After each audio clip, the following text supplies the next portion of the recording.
I'm Stan Worden. I'm the Dean of the College of Communication and Information. And I'm also the moderator for tonight's discussion, which is titled, Did We Miss It? Journalism, Academic Research, and the Arab Uprisings. I'm honored that the Northeast Ohio Consortium for Middle East Studies is hosting one of its distinguished lectures at the School of Journalism and Mass Communication here at Kent State University. As Dr. Stacker was saying beforehand, 4 Cleveland area higher education institutions, Case Western Reserve University, Cleveland State University, Kent State University, and Oberlin College, began to see a need for educational forums on Middle Eastern issues and on Middle Eastern-Western relationships. They're looking at a wide variety of things, cultural, economic, political, and social influences that interact with the complex dynamics of that region of the world. I'm very excited that Rami Khoury is with us tonight. I had the pleasure of meeting Rami this summer. I was in Beirut for a graduate program review at American University of Beirut and had the pleasure of meeting Rami there and found him to be insightful, charming, funny, delightful. You'll see what I'm talking about in just a few moments. The pressure is on, Rami. Oh. But I'm very pleased to have him here. Mr. Khoury is the director of the Essam Fares Institute of Public Policy and International Affairs at American University of Beirut. He is the son of Nazarene journalist George Khoury. The elder Khoury was covering the United Nations when his son was born in New York City, and forgive me for saying this, in 1947. Rami has Palestinian, Jordanian, and U.S. citizenship. Following in his father's career footsteps, Rami launched his journalistic career as a reporter for the Daily Star in Beirut in 1971. And during the 70s, he continued writing as a columnist for Middle East Sketch magazine and Middle East Money. He became editor-in-chief, a position he held twice for Jordan Times, which is the first English-language newspaper in Jordan. Mr. Khoury has been a Nieman Journalism Fellow at Harvard University, a Senior Fellow of the Dubai Initiative at the John F. Kennedy School of Government at Harvard University, a member of the Brookings Institute Task Force on U.S. Relations with the Islamic World, a research associate at the Program on the Analysis and Resolution of Conflict at Syracuse University, and actually I could go on at some length about the different affiliations that he has had or currently has. He is continuing his work now in journalism as a very prolific author and an internationally syndicated columnist. Joining Mr. Khoury this evening is Dr. Joshua Stacker. Josh is an assistant professor of political science at Kent State University. After completing his PhD at the University of St. Andrews in 2007, he was a postdoctoral fellow at the Maxwell School of Citizenship and Public Affairs at Syracuse University, where I assumed that he met Rami, but I learned this evening that they actually met in Cairo and continued their association at Syracuse. Josh's scholarship focuses on authoritarian institutions and adaptation of republican regimes in the Arab world. He also has published on topics such as Egypt's Muslim Brothers, the Wasat movement, opposition politics and presidential elections in authoritarian contexts, and human rights in Egypt. He is author of the forthcoming book, Adaptable Autocrats, Regime Power in Egypt and Syria, which is being published by the Stanford University Press.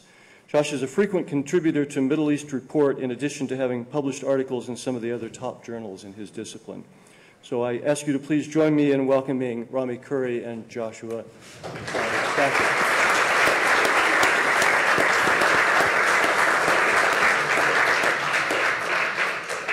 My role tonight is moderator, and being a moderator is a lot like being dean. The best thing you can do is stay out of the way as much as possible. So I'm asking them to each start with 5 minutes or so of comments. I have some questions that I'll ask if they start to run out of steam, but I think they have a lot more interesting things to say than I do. So, gentlemen? Oh, if you're tweeting, it's hashtag NOCMES. I was asked to say that. Do you want to thank you very much, Stan. Thank you all for being here, and thank you, Joshua and Pete and all the others and the sponsors and the hosts and the friends and everybody in the media for arranging this series and for inviting me to be here as part of the series that's going on throughout the next 6-8 months, and then to be here at Kent State University for this event and for the consortium of universities as well. I'm very pleased to have this kind of interaction, meet a lot of new people, and start it all off by going to the Rock and Roll Hall of Fame, which has been one of my lifelong ambitions, which I fulfilled this morning.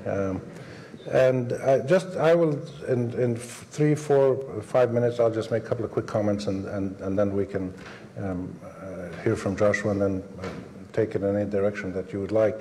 I think the convergence between serious media coverage, or let's just call it professional media coverage, good journalism, the convergence of good journalism with good academia and the Middle East is something that has never really happened on a major scale in most of the Western world, Europe, North America. And we see today a massive story taking place across the Arab world. There's several big stories.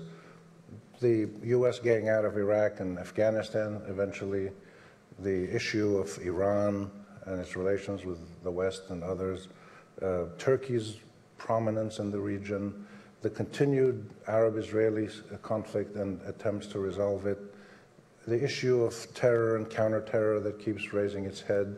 But all of that is dwarfed by this massive, historic, unprecedented development of 350 million Arabs, most of whom are supporting this great revolt of citizens taking place all over the region, people crying out and fighting, and in some cases dying, being arrested in their thousands for their liberty and their freedom and to live a normal life. And this is an enormous story for newspaper people, for journalists. It's a great story to cover. But what it is also is a second chance for the Western media to get right that which they got wrong for the last 30, 40 years.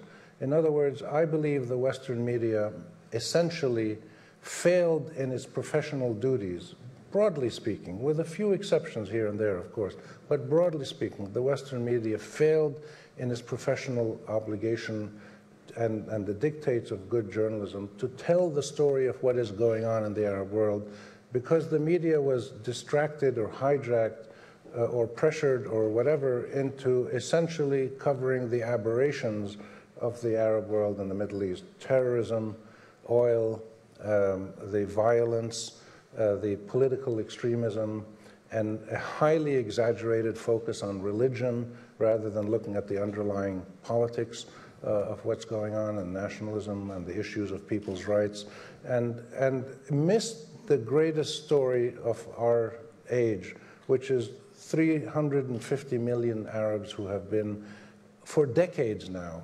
fighting, struggling, appealing for a normal life.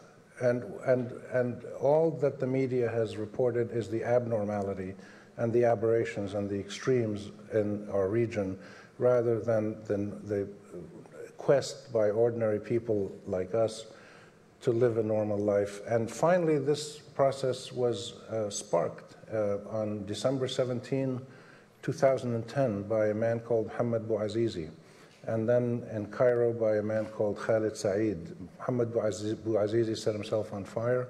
He died, sparked local demonstrations, which then grew and grew and grew and overthrew the Tunisian regime and then spread to the revolts we have. Khalid Said was killed in Egyptian jail. A movement started, we were all Khalid Said, which spread, and various Egyptians connected and started demonstrating after the Tunisian. And these are Mohammed Bouazizi and Khalid Said. I know you can't see this very well up there, but these are just two ordinary people. We could pick any two people in this room. These could be the same people as any two people here. Two young men who died and sparked this extraordinary revolt that is sweeping the Arab world. And this is a Rosa Parks moment. These are like Rosa Parks, or Lech Walesa, the man who started a strike of electricians in the Gdańsk shipyard in Poland in 1980, before many of you who are students were born, but or Rosa Parks in 1953, who refused to get off the bus in Montgomery, Alabama, and change her seat for a white man. And it was these spontaneous acts by very ordinary, normal people that resonated with millions and millions of their compatriots and started these historic movements that changed the world. The civil rights movement in the US, the fall of the Soviet Union, and now the overthrow, gradual transformation of dictatorial or autocratic Arab regimes into something better, something more democratic, more pluralistic, more accountable. This is an extraordinary story, and it's critical for the media to try to, it missed that story for the last 30, 40 years because it was distracted by other things. And I think the obligation of quality journalists, like quality researchers and academics, is to not to respond to government dictates or ideological pressures or the work of lobbies or pressure groups or special interest groups, or respond even to mass fear, which is what you had in the United States after 9/11, which is completely understandable, but to pull back from these emotions and from these pressures and to take seriously our job as journalists to study what is actually going on in our world and to try to report it with some integrity and some balance. And this is what good researchers, academics do, and this is what good journalists do. And when the two can come together, they can then have a huge impact on policymaking. You don't get the kind of reporting of the Arab world that you get, for instance, today about the American presidential candidates. So you look how the media probes and goes into depth and finds the facts and studies them and tries to be really accurate about something. You don't get that kind of professionalism by and large on the region in the Middle East. So I'll just stop with those comments, and we can then follow up with discussing any other dimensions of this issue that you'd like. Thank you. Thank you guys very much. I guess I want to just kind of focus my comments on some of the more troubling aspects that I've had in sort of how I experienced what we now call the Arab Spring. And many of my colleagues that are in the room right now will remember just how chaotic and crazy January and February were when Egypt went through its protests and eventually overthrew Hosni Mubarak, who had been president for nearly 30 years and was aiming to install his son as the next president. One of the discourses that quickly came out of this, and it was one of these sort of same charges that was levied against us as Middle East people that study the Middle East, was that we failed to predict the popular mobilizations that happened. And after 9/11, I can remember being in San Francisco in November in 2001, and the charge against Middle East studies at that point was, you know, how dare you people be talking about like poetry and Arabic in the 1400s when we have a national security crisis and no one said that we were about to get attacked on 9/11, right? And the point that I want to get across is that I don't really think it's the job of social science to predict events that governments do not see, that intelligence agencies do not see. I think that the job of a good researcher is much in line with what a good journalist does, and that is primarily to get the story right. And there are so many opportunities that people try to take you away from getting the story right by talking about, as I was telling my Middle East class today, how many countless times I was asked about the Muslim Brotherhood and what their intentions were during the Egyptian uprising. It was a complete red herring and a complete waste of energy when we should have been focusing on what was really going on in the sort of streets and the protests. And this charge that we failed to predict what was going on, I just find utterly inaccurate in terms of what we have been doing right. I would welcome you to come to my office and you can look at the bookshelves of all the books that have detailed in very meticulous ways the crimes and the abuses of all of these regimes over the past 50 years. And in that respect, researchers have largely gotten it right.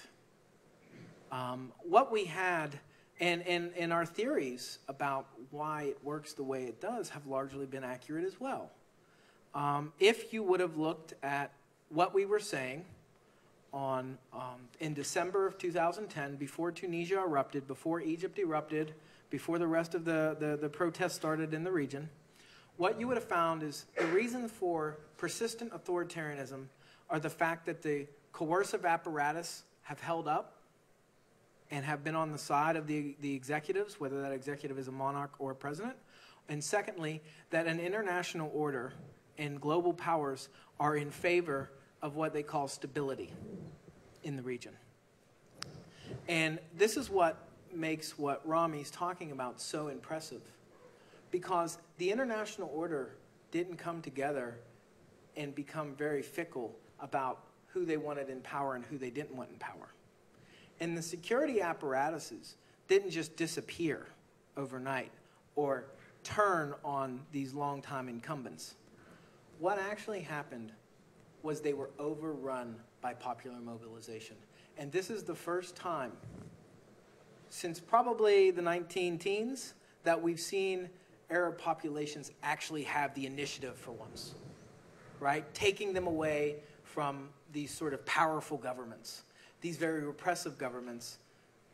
And so I think that we have to revel in the fact that that kind of impressive feat is something we just can't predict. And it's nice to know that we still live in a world and we're studying societies where we can be surprised. And I think that these uprisings or revolutions, depending on how you see these things, are real opportunities for us to dig back in and start getting away from the sort of conventional narratives about is Islam compatible with democracy? Why do women wear the veil? What does oil make your political process sort of backwards or underdeveloped? I think it's time we drop these questions, because the field of Middle Eastern studies has largely been right about them. And I think it's now a real sea change. The Arab populations have grabbed the initiative and provided and opened the door for us to change how we approach things. And I think it's our duty to follow up on that, and so that we can get the story right. I'm looking forward to your questions, and thank you guys so much for coming out. Okay, thank you both. You both mentioned in one way or another getting the story right. And I wonder if you could talk a bit about ways in which we have not been getting the story right. Is it our analysis of antecedents to this? Is it our analysis of the reasons that this is happening? In what ways do you think the story is not being got right? I would make a couple of comments from a journalistic perspective about why the story was not reported well, accurately, and comprehensively. I think, first of all, and I'm talking here about, broadly speaking, Western media, American, European, but also many media in the Arab world. The difference in the Arab world is the media were all controlled by governments. So you never had a free media. So the Arab media were not taken seriously because they were not serious. They were government mouthpieces. That's why Jazeera made such a massive impact and got 50 million viewers, because it was independent, free, honest, and good journalism, and therefore got a massive audience all around the world. But so if you look at the Western media generally, I think the reason they got the story wrong is, first of all, they allowed themselves to be generally oriented by government policies. So if the government said Iran is a threat, most of the media assumed Iran was a threat and started looking for evidence of that, and got most of the information about Iran from American government or British government sources. So following the lead of the governments was one reason. And looking back now in retrospect on the Iraq war in 2003, most of what the American government and the intelligence agencies were saying has been wrong. Whether it was a deliberate lie or just incompetence or a mistake or whatever, it doesn't matter. And I don't know what it was, but it was wrong. It was factually wrong. And the media some media probed, but most of them didn't. So first thing is you have to do is not let your journalistic agenda be dictated by your government. Let it be dictated by the dictates of your profession. and the right of your audience to know the truth. The second thing is a massive exaggeration of religion over politics. People after 9/11, of course, understandably were traumatized in the United States and then in Europe when they were attacked in Madrid and London and other places. So it's understandable. Human nature, if some guy is going around doing terror attacks and quoting the Quran, then you figure out, I better read the Quran. But a journalist's job is to say, wait a minute, is that the right thing to do? What a journalist should do is say, what is the actual story here? Why are these terrorists doing this? Who are these people? Who do they represent? You know, a good journalist would have done a probing story that would say the Al-Qaeda terrorists, bin Laden's people, in relation to all Muslims, are almost exactly the same proportion as Timothy McVeigh to all Americans, or to the abortion clinic bombers, the terrorists who bombed abortion clinics, killed doctors. The proportion of those people to all Americans, Christians, or all Americans who are against abortion. It's that kind of proportion. It's infinitesimally small, but that's not the impression you get from the media. There's a massive, exaggerated focus on religion and religiosity as opposed to probing for the underlying stories. The third issue, I think, is lack of context. That when there are issues of, or incidents of violence, terrorism, Arab-Israeli, Hezbollah attacks Israel, Israel attacks Gaza, whatever, who's ever attacking whoever, incidents of violence, or the mob at the Israeli embassy in Cairo, which was a huge story here, understandably, the context of those stories is usually not given. They're usually, incidents of violence are taken out of context or isolated and presented as stories of violence that happened that day, but not put in their wider context so people understand why this is going on and what it actually means. And then the fourth thing I would say is a bias that is driven by ideological concerns that include essentially three components in historical time span. One was the Cold War, so that everything that was going on in the Middle East, the media here would look at it through the Cold War. If you're with the Russians, you're bad. If you're with us, you're good. Second was the Arab-Israeli conflict, which has been going on for 64 years. If you're with the Palestinians, you're suspect. If you're with the Israelis, you're good, broadly speaking, in American public life. And the third one, more recently, is the terrorism issue. If you talk of Muslims and Muslim rights and Muslim societies and political rights for people in Arab Islamic societies, people wonder why you're doing that. You should be talking about fighting the terrorists.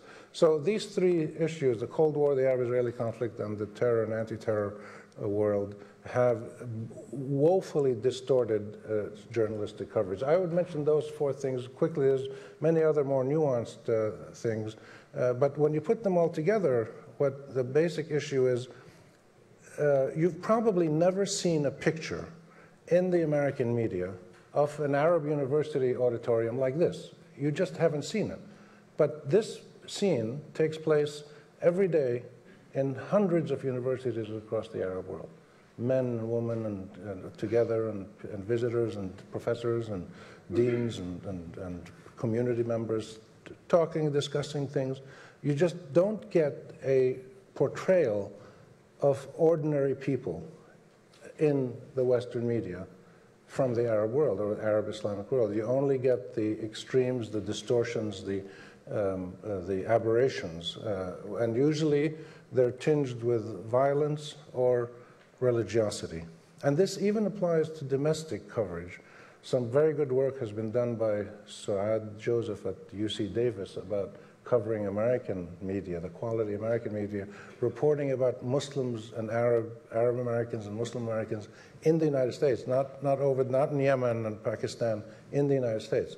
And her analysis of the media over the last 6 or 7 years has shown that most of the coverage, extremely high percentages, 85, 90% of coverage in the quality press, New York Times, Washington Post, Wall Street Journal, almost always addressed issues of indigenous Arab Americans or Muslim Americans through the lens of religiosity, through the lens of security, or through the lens of political extremism. Even when they're writing about Arabic food or Arabic dance, it was colored with religion.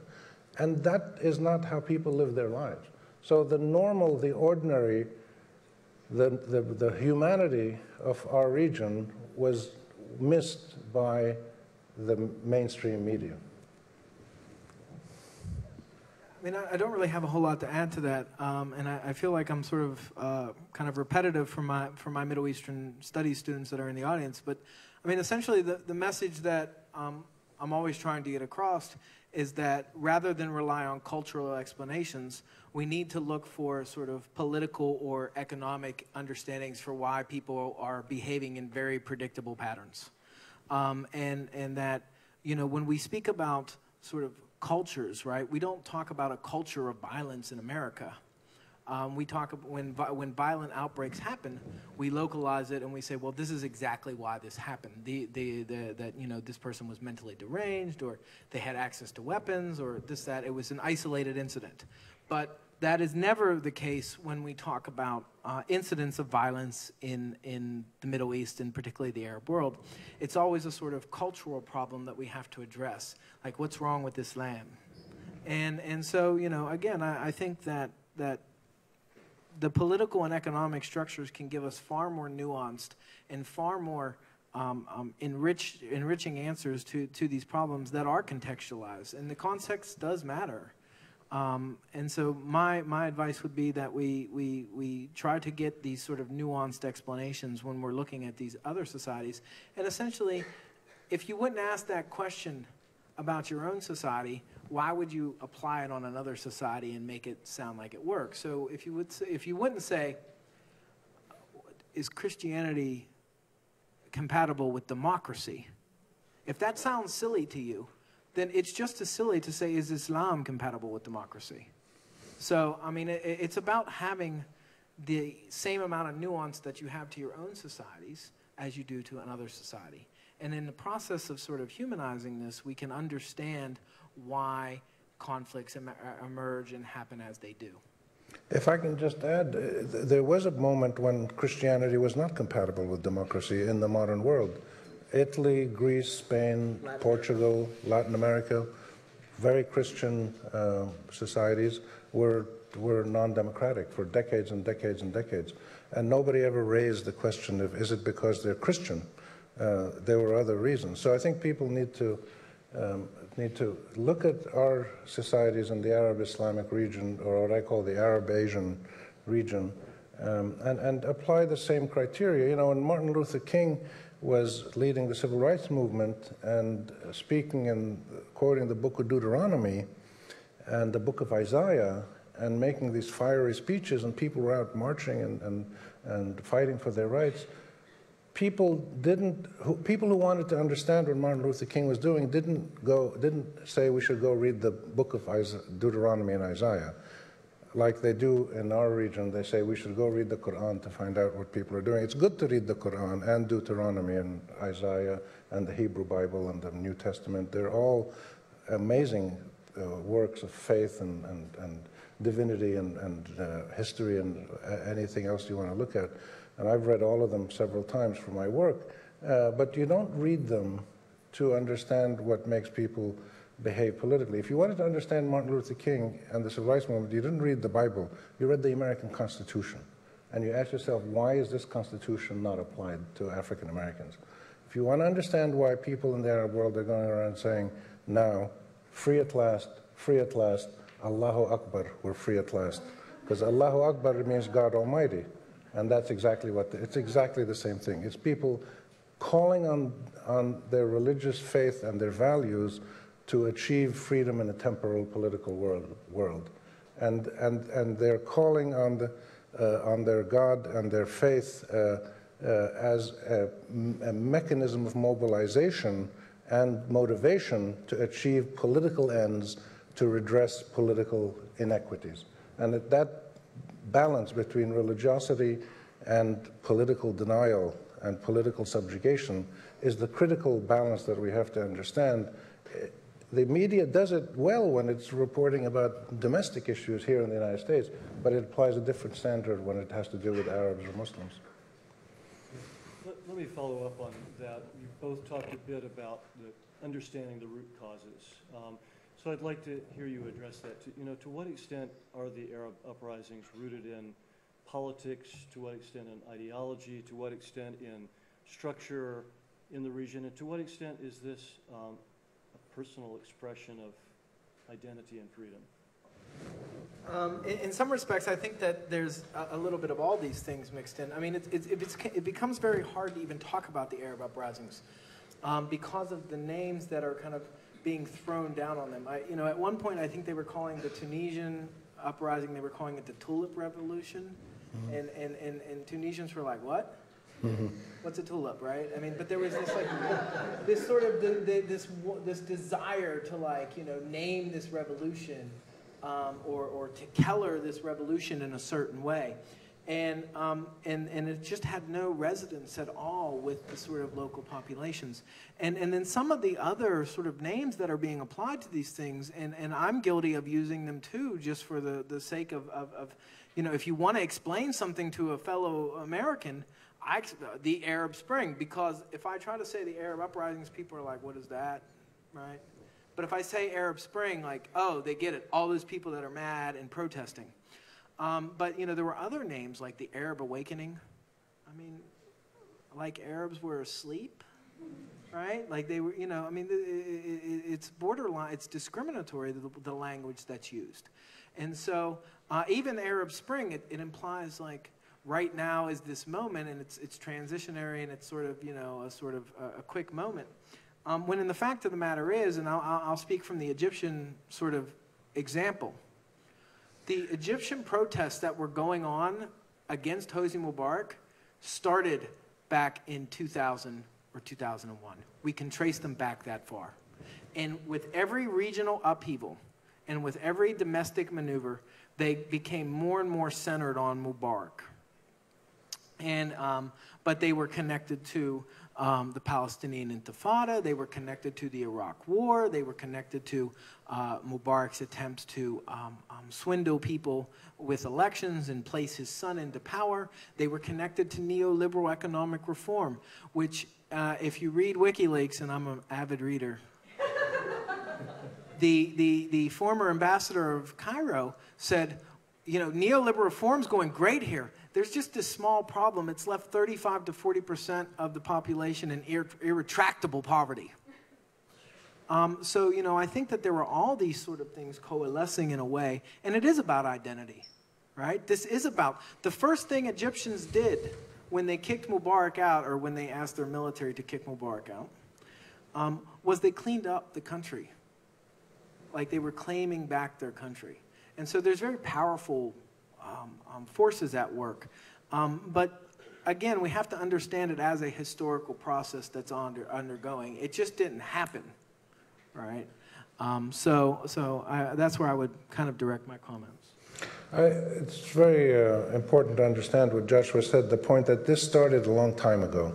And one of the great stories that has been missed by the global media has been this constant, indomitable drive by ordinary Arabs as well as organized political groups going back to the 1970s in Syria, in Egypt, in Jordan, in Palestine, in Algeria, all over the region in the 70s and the 80s and the 90s. People, fundamentalist religious groups, Christians or Muslims, leftist groups, judges, lawyers, engineers, students, women's groups, environmentalists, all kinds of people across society were pushing against their own systems of political autocracy and subjugation and corruption, pushing from the inside, trying to challenge these systems, to change them, to reform them, to improve them, and getting nowhere because the regimes were very strong and were directly, heavily, consistently, and enthusiastically supported by Western powers and the Soviet Union. Both the East and the West supported the regimes across the Arab world and across parts of Asia as well. So this isn't a new thing.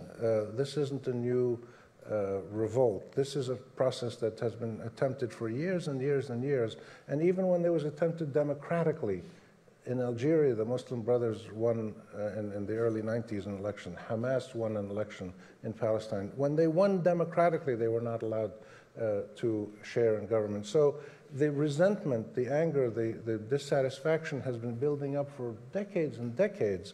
And it really has two dimensions, the intangible and the material. The material is simple: cost of living, adequate jobs, adequate housing, adequate income, access to health care, the material aspects of life. But the intangible element that combined with that, that made it so volatile and why it finally exploded on December 17, 2010, was the dehumanization of individuals by their own society. There were other dimensions beyond their own society: the Arab-Israeli conflict, Western armies coming at us regularly, a sense that foreign powers were really controlling our region, and Israeli colonization and attacks against Palestinians. Those were other factors, but the domestic inequities, the domestic abuse of power by political regimes, political systems that left ordinary people feeling not just that their civic rights were denied, but that their fundamental humanity was taken away from them. And therefore, this revolt, when it started, was a non-ideological revolt. The people who revolted weren't talking about tax policy or foreign policy or education policy. They were simply talking about dignity, freedom. I just want to live like a human being. One of the slogans that was very powerful in Egypt was "Irfa' rasak inti Masri," hold your head up high, you're an Egyptian. In other words, you can be proud again. You can simply exercise the fundamental humanity that was given to you according to the American Declaration of Independence, that was a universal gift by the Almighty, that inalienable rights were given to all of humankind by our Creator. That this was a God-given right to be a human being, to be able to speak, to listen, to debate, to read a book, to listen to the news, to help define the policies of your government. These are fundamental human rights that are endowed in us by virtue of our being human beings, let alone being citizens of a modern state with constitutional guarantees. So it's the combination of the tangible and the intangible. Let me just give you a few quick statistics from the Gallup poll that was done. Every year, Gallup polls all the Arab world twice now. And some of the data that has been available for years that people have been writing about, but the world hasn't paid much attention. From the 2010 poll, you had figures showing that around 50% roughly 50% of people did not have confidence in the judicial system. About 50% of people felt that they did not enjoy basic freedoms in their life. Only 55%, and this is across the entire Arab world, only 55% had confidence in the national government. But 86% had confidence in religious organizations. In other words, what they weren't getting as citizens from their governments, they were getting from the dictates of their faith and the values of their faith. Mostly Muslim, in some cases Christian. Only 34%, only one out of three Arabs felt there was confidence in their national elections. A full one-third, about 34% of young Arabs under the age of 29 want to immigrate permanently. They want to leave their country for good. So these are, and there's many other statistics, and these are statistics for the entire Arab world. If you take away the Gulf countries, Saudi Arabia, Qatar, Kuwait, the rich countries, where conditions are much better, the figures become much worse. So you get in Algeria and Morocco, 44% of young people want to immigrate. Confidence in the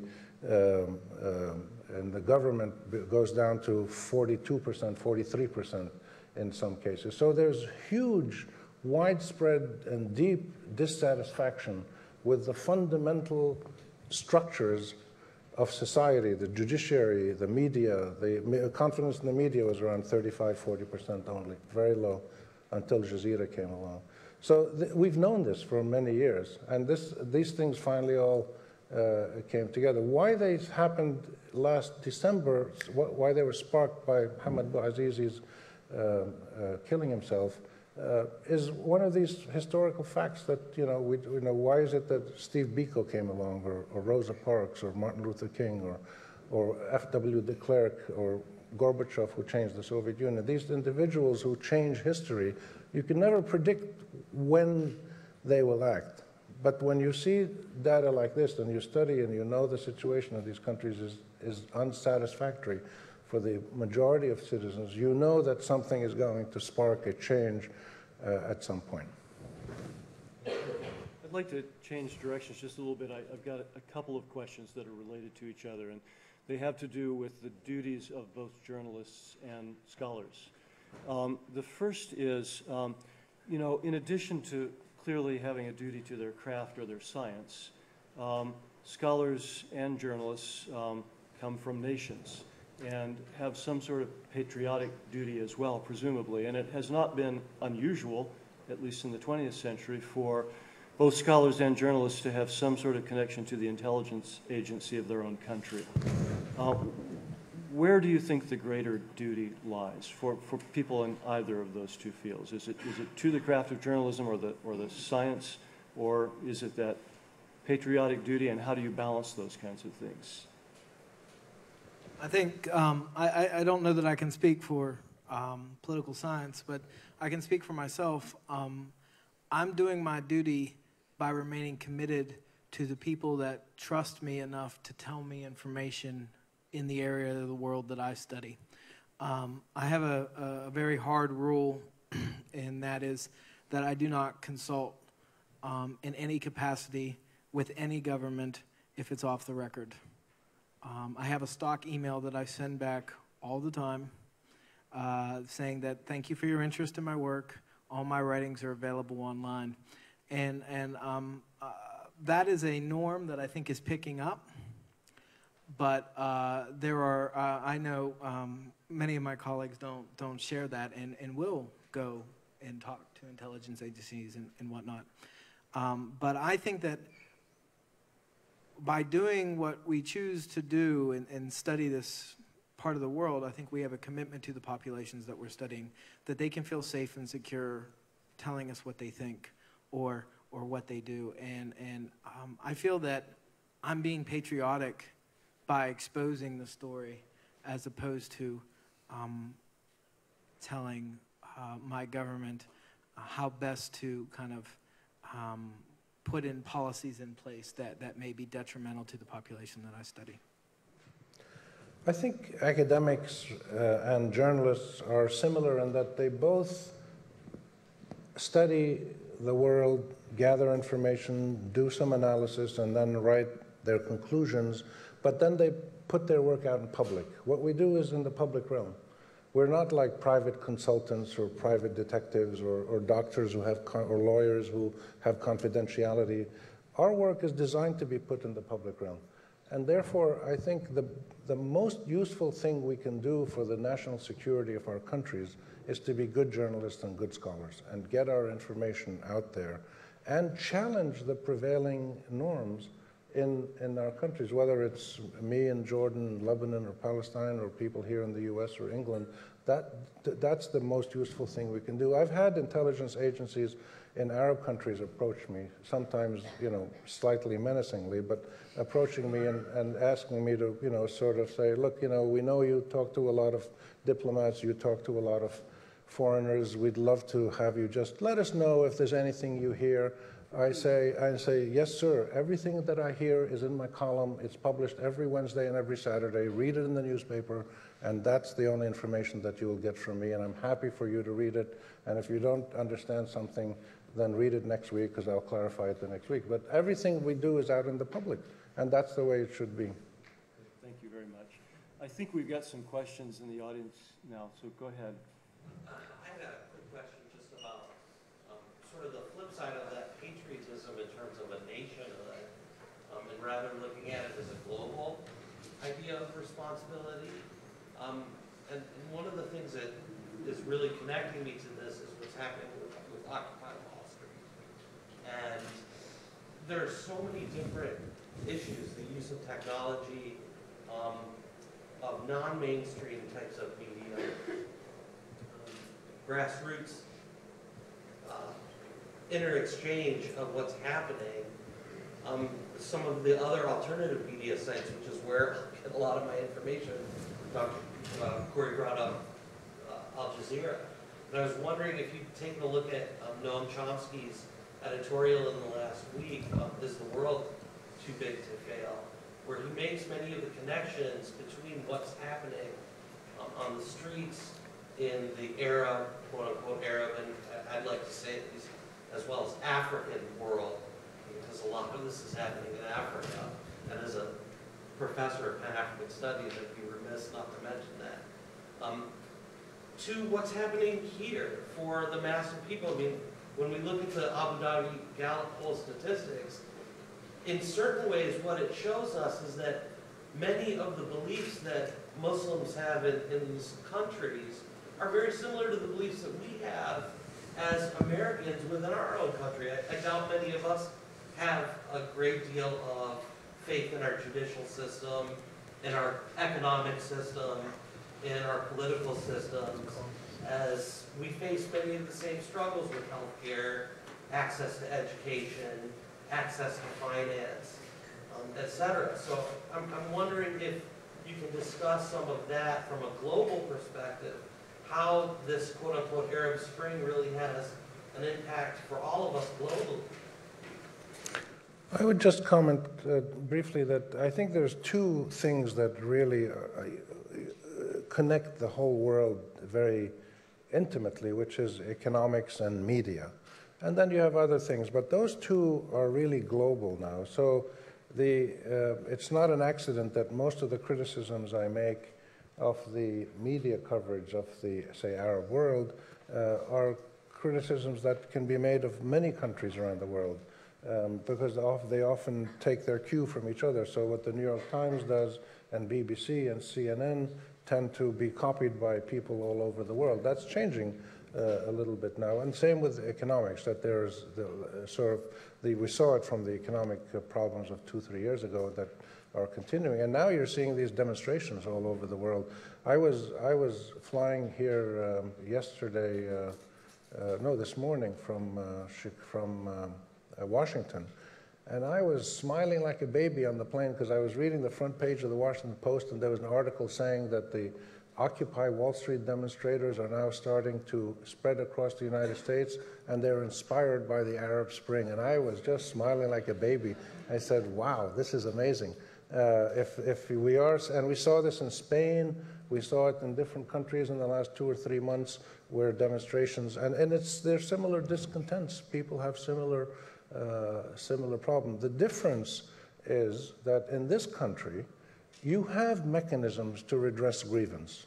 The legal system, the political system. You can throw the bums out in the next elections, or you can bring some new bums in, or you can do whatever you want, but you have a chance regularly at local, state, federal level, the judicial system, the media, you can start an NGO, you have many ways to redress grievance in ways that many people around the third world don't, which is why they have to go to these populist revolutions.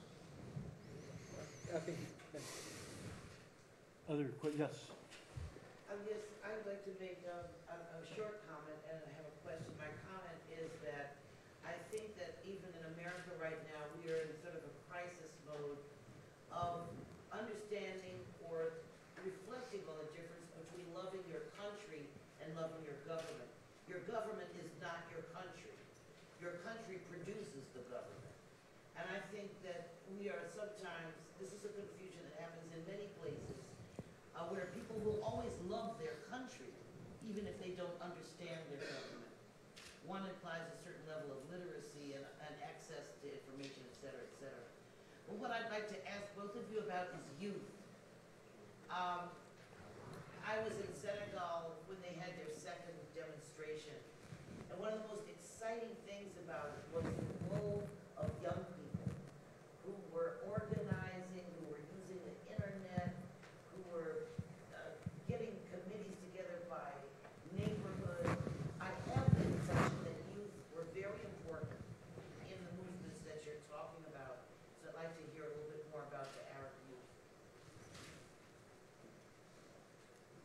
You know, it's a tough category to speak on because the Arab youth tend to kind of reflect the sort of broad swath of society, from the lower classes to the upper classes, but the thing they have going for them is extremely innovative, their willingness to kind of outsmart sort of the older generation, but the sort of downside to it is just being politically naive. And so the unwillingness to participate in elections or to create a political party or to stay a sort of permanent sort of mobilizing protest movement, and how that does not resonate with the larger societies that they're in. People are not happy that there are demonstrations all the time in Egypt because it's killing the economy, it's keeping tourists away, and people start saying, like, we just want to have our stability back, we just want to have our life back. And so I think that the youth are really important in terms of energizing this, and the internet has been playing a crucial role.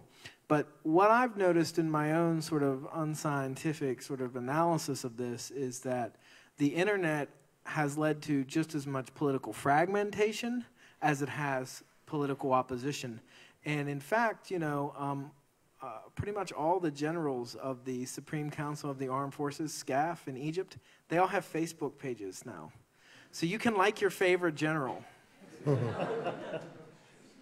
A couple of points on youth quickly about the Arab world, which is the one I know best. We just finished a 2-year study of youth in the Arab world with the UNICEF regional office. It's going to be published towards the end of November, and it'll be quite informative if you're interested in young people around the Arab world and what's driving them and the issues that concern them. But from the studies we've done, from the amazing Gallup polling that's available, two things become clear. The sentiments that young people have, and when I say young people, meaning people under the age of 29, the sentiments of young people are virtually identical with the sentiments of adults over 29, except in one area and only one area, which is young people want to immigrate at a much higher rate. I mentioned around 34%. Among adults, it's around maybe 15, 20%. It's lower. And that's normal because young people they finish school, they want to work, they want to get married, and if they can't get a job, they'll leave, they'll immigrate. And that's and then this country, of course, was built on immigrants, and some of them came voluntarily, some of them didn't come voluntarily, but the people came here from other countries, and so it's normal for people who want to voluntarily go to another country and build a new life. But there's no big difference between youth and adults in terms of their grievances that they express or the positive factors in their life. It's important to keep in mind that one of the reasons that these revolutions didn't erupt before is because, as well as the negative grievances that I mentioned, the dissatisfaction, the lack of credibility, etc., and the economic stresses, there are positive factors. You get 80 to 90% of people in the Arab world who say that they have somebody they can turn to in times of need. Their neighbor, their cousin, their friend, a local NGO, their religious group. They have high trust in religious organizations. So there are these very powerful factors of anchorage and support that people have, which has dampened down what would otherwise have been a much more frenzied sort of need to do something and to fix up this terrible life that they were living. But young people are the ones that get out in the street first. And this is something that you know from your experiences here in the 1970s, from Europe in the 1960s. Young people get out in the street first and demonstrate because that's what, they're students, they're not working, they have the time, but they also have the greatest stake in fixing the problem because as they get into adulthood, they need a job, they need to have a decent life. Other questions? Yes, right here. Do you think that over here versus in the Arab, do you think over here as well as in the Arab areas that the media tends to be one way or another inflammatory, or they try to temper it so they try to keep it balanced? I don't think they're inflammatory deliberately. I think they are, they tend to report in simplistic, one-dimensional good and bad terms. They dumb down a nuanced, complex situation into simple black and white, good and bad, us versus them. I don't think they do that intentionally. If some do, some very ideological groups on the right and on the left, including people in our region and the Arab world, people in the US. But the vast majority of the media, I think, are doing a mediocre job because of the complexity of covering a story like this far away. And the nature of the media are commercial operations.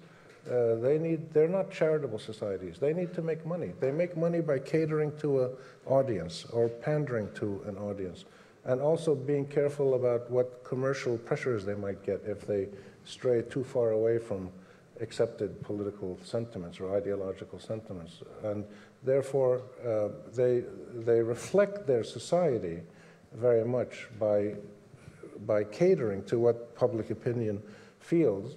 And this causes them to do this kind of mediocre reporting. But the newest trend with the privatization, commercialization, and digitization of the media, both here and in our region, or globally now, with the internet and everything, is this polarization that Joshua mentioned, that you have extreme right-wing, extreme left-wing, and then gradations.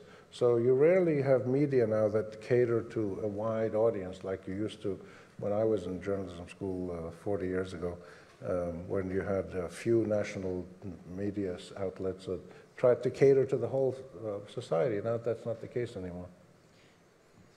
Yes, we have a question all the way in the back. I guess I'm looking at the photos that you're showing us in front, and I've been a rabid observer of this for years. I teach here in the School of Journalism, and I'd suggest that what you're saying is partially true, but when you cut back on budgets nationally of the national media, they don't even have bureaus in many countries anymore. What happened, though, that I noticed a big difference in the past 4 years, maybe 5 years, is every time there's thousands of people show up to protest, you've got 1,000 phones. And I would suggest that the anonymity of the web, allowing those videos to be uploaded to such a variety of websites, that it becomes a little bit more noticed and more easily accessible to the media, and that was not even here maybe 18 months to 2 years ago. Phenomenal change. What do you observe about social media and the ability of anybody who has a phone and has access to internet to be able to really get their view out and draw the attention of international media? I think there is something to it. I do like the decentralized character of the ability of people to do this, like take a picture of a Syrian tank going to invade, a Syrian town. But, at the end of the day, it's sort of these conglomerates versus these individual actors. So when, CNN invades your space, right? And CNN had multiple correspondents in Tahrir Square. I call it the Anderson Cooper effect, right? When Anderson Cooper shows up, you know nothing good's going down in your country, right? When he was threatened with violence, that became the story of Egypt. Like, who are these people and why are they being violent versus journalists, and why is this so xenophobic, rather than being about the story. And there was the unfortunate incident with Laura Logan, which dominated. How many Arab journalists were beaten up and beaten with it and died because they were covering these events, and those names go unreported, like they don't even exist. So I think that while these images of anybody being able to take a picture and put it on the internet are great, and they can kind of direct the story in the beginning, we have to be very careful with the editorial lines, because I know that when I was dealing with the media in the early spring, I developed a rule, like I wasn't going to answer the question they asked, I was going to answer the question I wish they would have asked. right? So if they would say like, oh, you know, what do you think about the Muslim Brotherhood's intentions? Then I would just answer how I wanted to get my message across, right? So because if you let the journalist pull you out and into that cultural realm, it really disempowers the expertise that I may have gained sort of on the ground. And at the bottom line of it is, I mean, if you want to do good journalism or you want to do good social science, I mean, there's just no easy way around it. You're going to have to get dirty. All right? You're going to have to hit the street. You're going to have to get a notebook. You're going to have to learn how to ethnographically watch people. You're going to have to learn how to interact. I mean, it's the social side of social science. If you want to get the story right, if that's what you're after, that's what you need to do. If you're sitting in the Palestine Hotel in Baghdad commiserating over whiskey with other journalists, you're not going to get the story right. You're going to get what everybody else is talking about in that room. Yeah, I think it's really important to try to figure out, and this is something that journalism schools like here at Kent State and others can do, with programs like this one, which your consortium of schools is doing, is to get journalists and academics to interact more.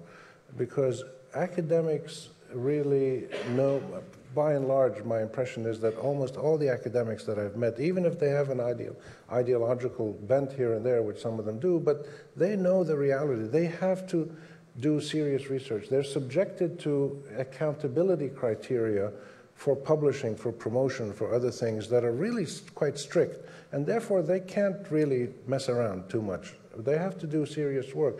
The knowledge they have of the reality of the world should be at the service of journalists so that it can help give journalists insights, and then the journalists go out and do their story. So that's one thing. The thing about the social media and that everybody has a cell phone is a tremendous tool that journalists and academics can, and politicians if they want to analyze the world, but it's a tool that people can use. The problem is if you get 500 people sending messages from an event, how do you know what's the reality? It takes us back to the fundamental, basic professional job of a journalist, at least of my generation, which is you go out there with your notebook and your pencil and you watch an event, you interact with people, you interview them, you try to understand what is going on. You interview 6 or 7 people and try to find out what is actually happening. What is the event that's taking place? What's important about it? What actually happened that day on the ground?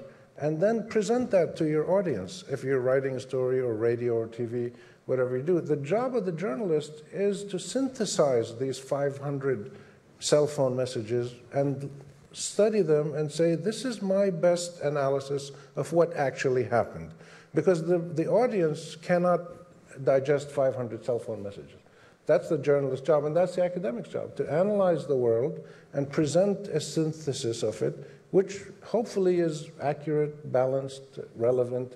The journalist's job is, I think, to tell the audience what happened today on the ground. The academic's job, I believe, is more to go deeper into the story and say, why are these things happening in society? To go to a much deeper level of analysis through social science research. Thank you. We have time for one more question, and I see a hand right here in the front. So. My question is for Lee. I'd like to know how Al Jazeera has changed the media and the news in the Middle East. You have extensive experience working in Jordan and in Lebanon. How do you see Al Jazeera having changed the role of the media? Al Jazeera has had a massive impact on media coverage, and not just in the Middle East, I would argue. I would say because Al Jazeera was the first really major, independent, professional news organization that provided, through satellite television, really quite high-quality journalism. And you can criticize it for some things here and there, but generally it's very high-quality journalism. And it reaches now 45, 50 million people, a massive audience, because it is good journalism. That's the first reason why Jazeera is popular. It's good journalism. It happens also, like I said, it reflects public opinion. The Arab world is critical of Israel. The Arab world is critical of the British and the American foreign policy in Iraq. The Arab world is critical of dictatorial leaders. It reflects those sentiments through journalism that also gives you other views. But the most important thing about Jazeera, I believe, is that it is the first example of real decolonization in modern history between the Arabs and the West. It's the only arena where the Arab world has challenged, fought, and beaten the West at their own game, digital decolonization.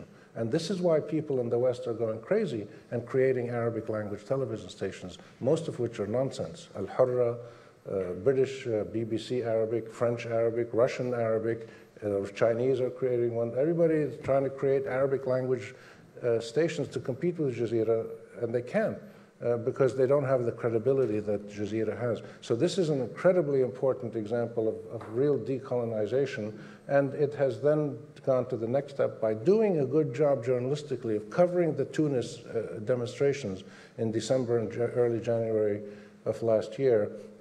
It played the role of not just covering the news, but it then played inadvertently, I believe, a role of mass political mobilization. But this is what media do. The media did this in this country after 9/11.